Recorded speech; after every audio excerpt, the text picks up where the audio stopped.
Okay, we're going to look at some Bach, and this is his Invention in C major, and we're going to look and inspect a lot of the interesting motivic manipulations and other interesting contrapuntal properties that will rehash a lot of the concepts that we have learned over this class and the previous class. Let me start by playing you this excerpt. I actually have a copy of it for you, if you want to jot down.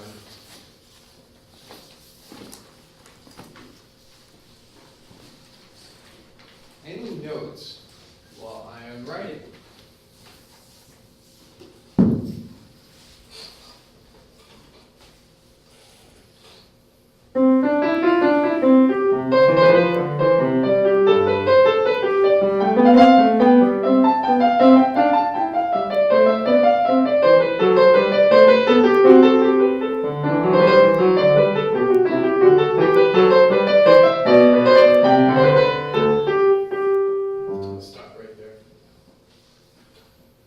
So let's just look at the first couple of beats, and I would like you to tell me, is the first gesture 7 notes, or is it 8 notes? So is it this,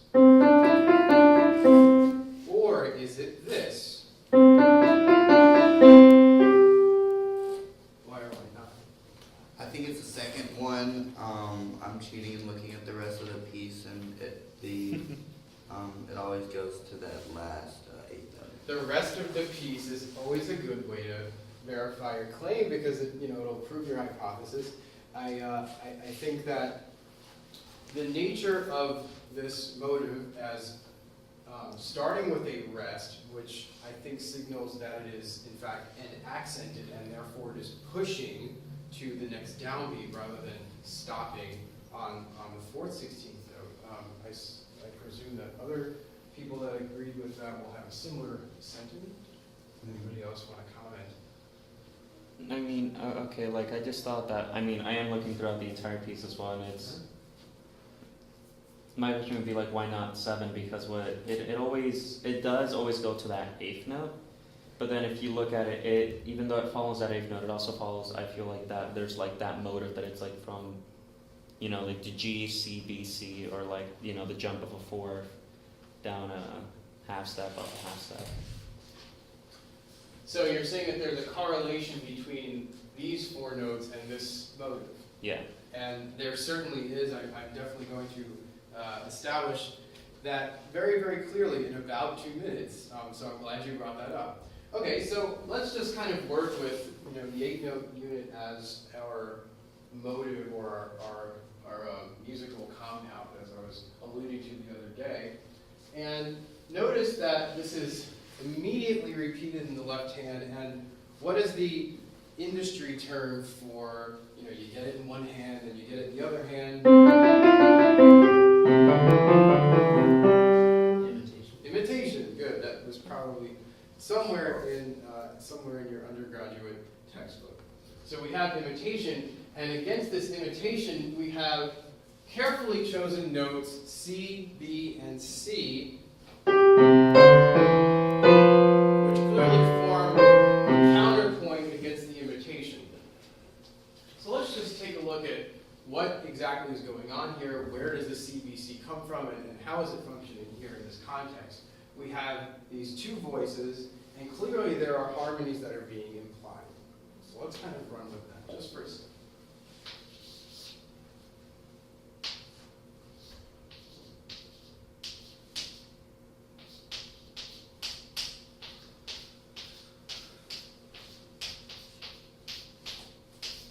Now we're going to talk about compound melody a little bit more later in the class, but you can see that we have a third from C to E that's filled in with a D, and then we have, thirds from D to F, and then also C to E. And so the top voice in our initial motive is actually E, F, E.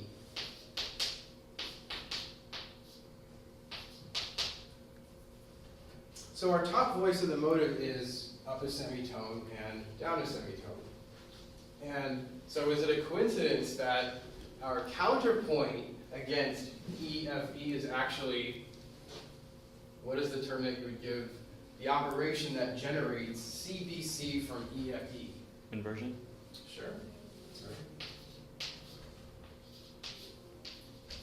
Which generates, and what are the chords that are implied by these simultaneities? So we have one here, and then what is the chord implied by the tritone FB? 5/7. Yeah. Is it inversion of 5/7? Would you say? It could be like a 5/5, because then it transposes up the next measure to 5. Well, I was thinking more along the lines of what inversion of 5/7 would be implied okay. by having F in the base. Yeah, Oh, 4/2. probably 4/2, and that resolves back down to the E. So we have a very clear motivic manipulation here. It's actually an inversion, and it creates counterpoint with our imitation. So there's really a lot going on there in that first bar. And then after we get the first bar, our second bar recycles a lot of our material.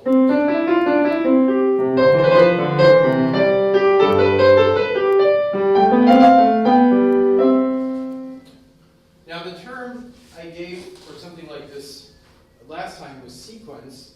Of course, the difference between the sequences we constructed last time were generally more downward, stepwise, or by a third. In this case, it's going up by a fifth. And is this transposition by a fifth something that is common in Baroque music? And the answer would be Yes. yeah. I mean, it happens a lot in these invention settings and in fugal settings, imitation at the dominant level. So we have pretty much a copy of our original first bar and the imitation and the counterpoint against it. Which takes us to our third bar. So let me play the first 3 bars. I'm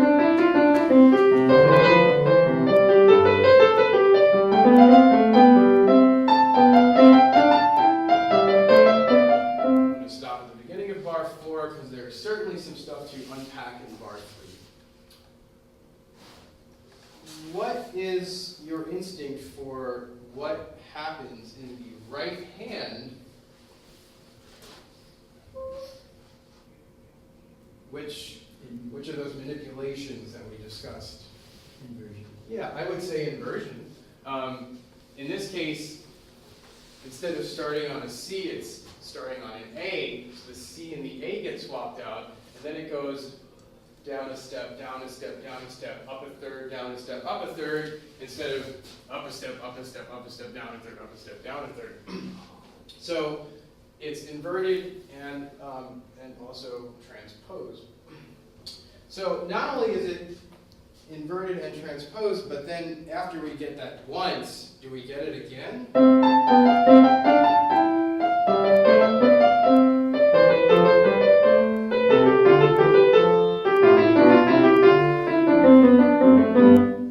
Well, not quite that many times, but what is that, of course?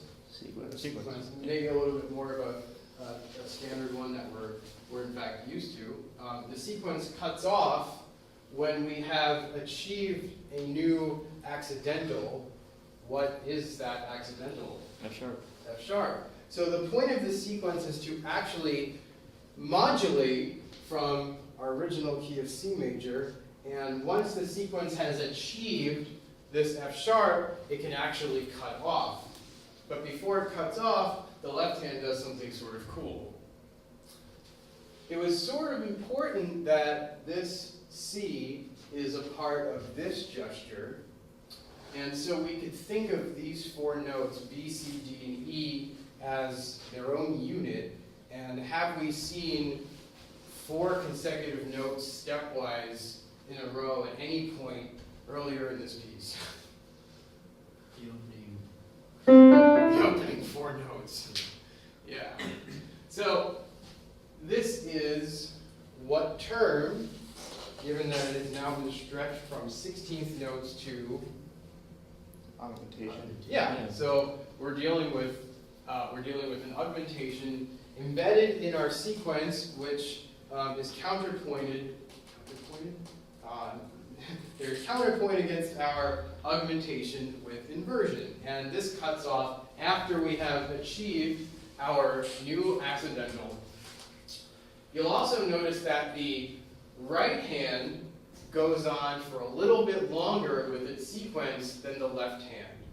And I find this interesting because it's almost as if the left hand is the adult in the room, and it's telling the right hand, okay, it's time to stop.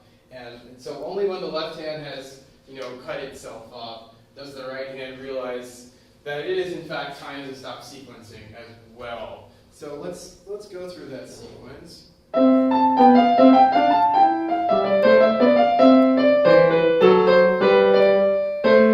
so after the left hand has E, F sharp, G, A, it doesn't leap down again, it continues to go up by step. And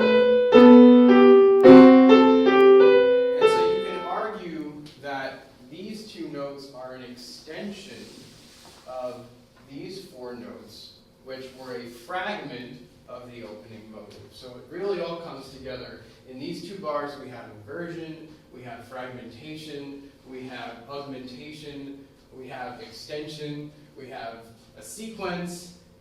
We have basically everything except probably diminution, because then we have this. It'll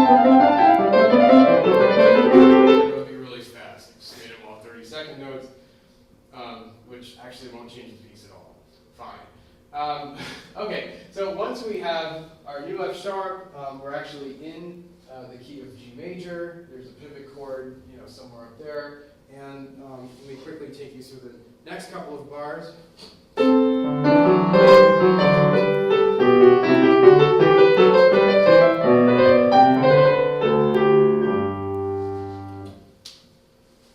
We have our opening motive one more time in the left hand, and then we have a fragmentation and sequence of this third thing,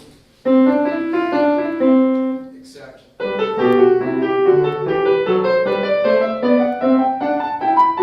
not what happens.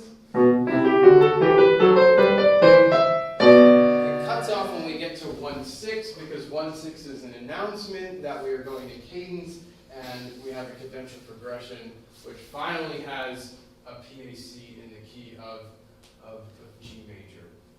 So on your homework, you're going to have to do some labeling of motives. So suppose that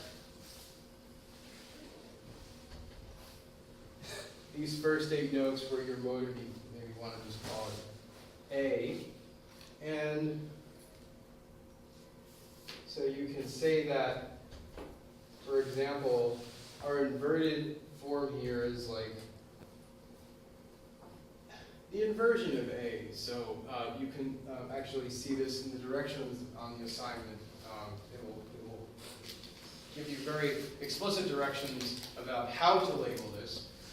But I think a really good way to show this would to be just to bracket the length of the notes that you're trying to describe, and then you can have some of these abbreviations, such as, for these 4 notes, you can say that it is a fragmentation, and it is also an augmentation. So you can say something like frag, comma, aug of A, but I'm not going to have very, very strict guidelines for how you indicate to me what that is. I just want you to indicate it in some way, and I think this is probably the best way to do that. You can probably also write in the margins if you think that it's getting a little messy. So I just want you to show me in some form exactly what the manipulations are. That'll be half of your assignment for Tuesday. Any other thoughts or comments about the first 6 bars of this invention? I mean, they're there's certainly a lot here, and I could go into more detail, but just for the sake of time. Luis, I would go first. I just thought it was interesting, like when you see, I guess you call it the answer first, the second bar of the right hand. Right, yes, this in Yeah, fact you would see- be, this would be the answer. There it's like a real answer, I guess, and then you see it come back in the key of 5 at the very bottom. You can see it come back in G, and it's a tonal answer. just Yeah, thought I that want was to, interesting. let me make a point about that. We have our first bar, and the first bar takes it up a fifth, but the second bar doesn't take it up a fifth again, because if it did, it would do this.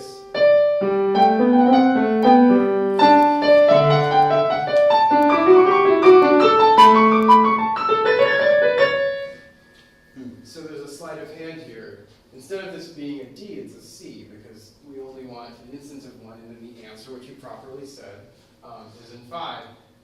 Then, when it comes back after the initial exposition, all these terms are going to be introduced.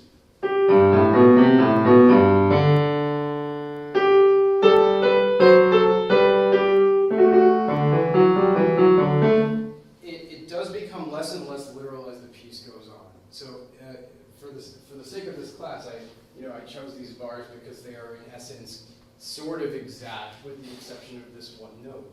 But it is certainly the case that it becomes more tonal and less real as the piece goes on. And I will leave it at that, just because there are 13 more weeks in the semester, and not that I don't think it's all interesting. So thank you for bringing it up. So, of course. I mean, I was just gonna ask, like, how does this all sound right? Because it's because of course, Bach chose these carefully, but then again, they're all still just, they're just fragments and augmentation. So how is it that this fragment and augmentation sounds good versus an inversion? It doesn't sound like, like 12-tone music. Because the fragments, both in terms of the notes of the fragment and the rhythm of the fragment, is carefully chosen so that the counterpoint works. And when we look at first species and second species, you already did species counterpoint in the modal sense in your freshman, actually first semester theory class, but you could also think about species as a tonal phenomenon, where in the background you always have pairs of pitches, or 2 against 1 or 4 against 1. And the idea is that in tonal counterpoint, these notes should always make sense with the notes that they're against. So every single fragment or augmentation or inversion is not chosen haphazardly. It's chosen very, very carefully so that the counterpoint has a very, very clear harmonic progression that can be implied. And if such a progression, an underlying progression is not implied, then it simply wouldn't work, and it would be discarded. Okay. Yeah, because it's all like in 3rd and 6th if you look at it, or octaves Yeah, I mean, throughout almost the entire thing. I think what I'll do when we're doing first pieces is I'll potentially bring this piece back, and we can look at it in terms of very, very strictly what is the underlying counterpoint here, and then you'll really, really see, and I think that's really just in a week or two, why certain fragments, certain augmentations, certain inversions work better than others. And I think that'll take the rest of your life to really, really pin down, or never. Who knows? Okay, so more Bach, because really good examples. This one I chose more for the application of compound melody. We talked about compound melody a little bit in the previous classes, and how do you know when you hear it? What are the properties of compound melody that make it different than something that isn't compound? Are there leaps? It doesn't seem to be the case that there are multiple voices. Tell me anything. I mean, You know, it's all gonna make sense, I guess, counterpoints. I guess that goes with like compound melody, having Yeah. two different melodies work with each other instead of against it. So the analogy I like to make when it comes to compound melody is you have one voice that can maybe serve as one country, and then you have another voice as another country, and the two countries are negotiating with each other, and they can negotiate with each other by leaping between the two countries. Maybe you could think of it as flying between the two countries, or you can actually drive, unless it's across the ocean, so you can't do that. But you have these different ways of these voices communicating with each other. Now you can have 2 implied voices, you can have 3 implied voices, but usually this is negotiated by different registers communicating with each other.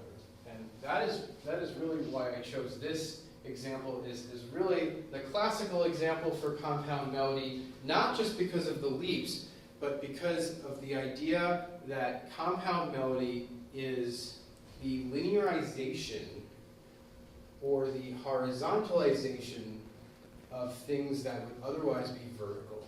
Because harmonies are vertical slices. Music occurs in time. So in order to take things that are chords and horizontal, and if you want to kind of stretch them out, you have to kind of spread them a little bit like jam. Not that jam, assuming that your jam is frozen and then you spread it out. Maybe the metaphor is imperfect. But what I want to show you here is that underneath this music that I'll play right now,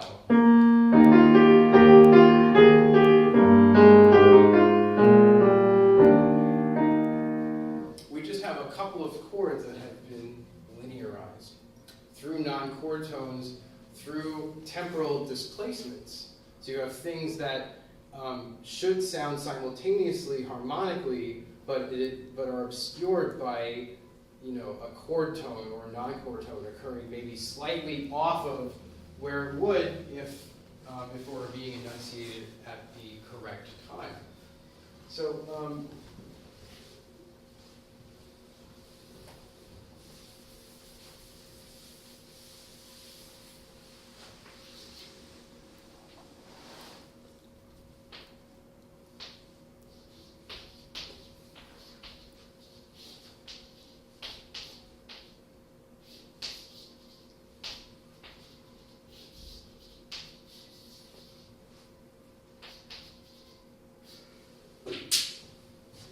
Let's start with this B flat and go all the way to the B flat. The harmony is all 1, to be sure, but we have some non-chord tones. F is passing. And what about this F and this A flat? Yeah, so that's a double neighbor in between the two G's. One of them is accented, which makes it feel like an appoggiatura in a sense, but appoggiaturas are a type of neighbor. So we are dealing with a neighbor group or a double neighbor group, to be sure. And then all of those are embedded in between our chord tones B flat, E flat, and G. Well, that's all well and good. What we really have here is just this one chord. But I think things get really interesting when over this G, we have this A flat, which is clearly not part of a 1 chord. And so what's going on with that A flat? I mean, does it seem to be a part of what might come afterwards? And if so, how could we explain why this A flat works against this G? And it doesn't sound wrong or anything. In fact, it sounds quite elegant. So I'd say that if you were to draw kind of a boundary, well, the only interpretation that I can think of, just from my mindset, is maybe a passing tone if you're counting the G in the next measure as a chord tone. Okay. It'd be octave displacement, but it's... Let's unpack this a little bit. So this G is conceptually tied to this G. When this G comes in, it comes in over an A flat. So the harmony changes here, right? Even though this note, which is in this chord, comes early. That's what's going on. This A flat is a part of this chord, but it is coming to the party early. In addition to that, this G is left over from here. Is that what you would call? I don't know if it's the right definition, but almost octave displacement, kind of like you're staying in one register and then you drop down, kind of like, because you could have totally stayed up and like gone from like the B flat, I guess an octave higher to an A and then to a G, which, like you said. So you're saying that you could have taken this B flat and this A flat. Yeah. Okay. So that's precisely the purpose of compound melody, of keeping this register alive. So not only does pitch matter as far as which note you're choosing, but which octave you're choosing has a very important impact on what voice you hear it in. So this B flat is in one voice, and this G is in another voice, right? And this G conceptually continues to hear even when the A flat has occurred in the left hand, right? So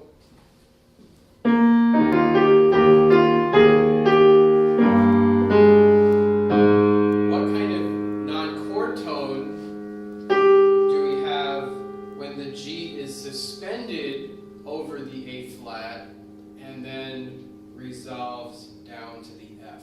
Suspension. Right, it's a suspension. In fact, because the G is a seventh above the A flat, what kind of suspension is it technically in terms of 7/6. 7/6 suspension? That's right.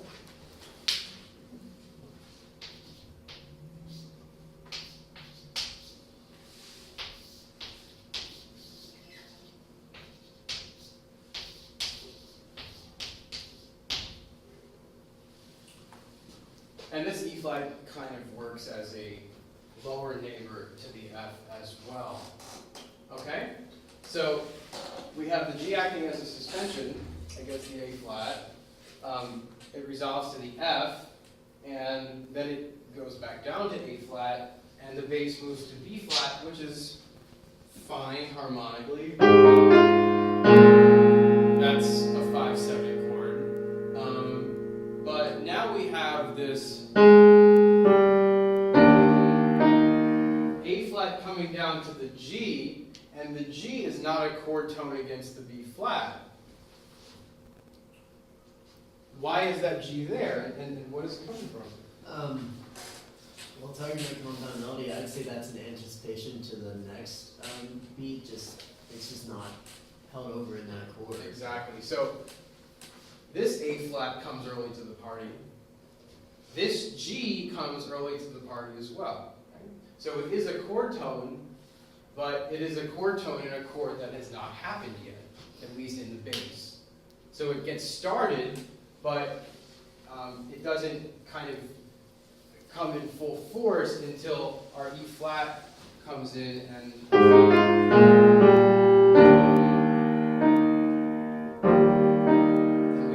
we can acknowledge that the G is consonant with the E flat, which makes this D. What is this D in the context of a one chord?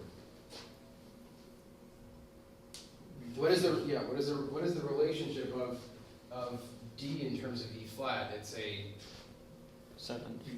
Retardation. It's simpler than that. Not passing, but neighbor, right?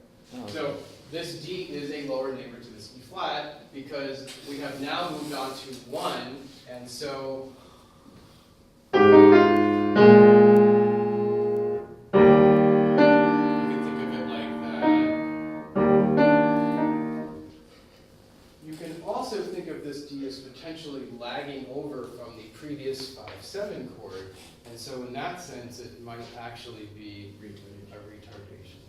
So I think the retardation is definitely a sophisticated way to label this if you consider where it's coming from.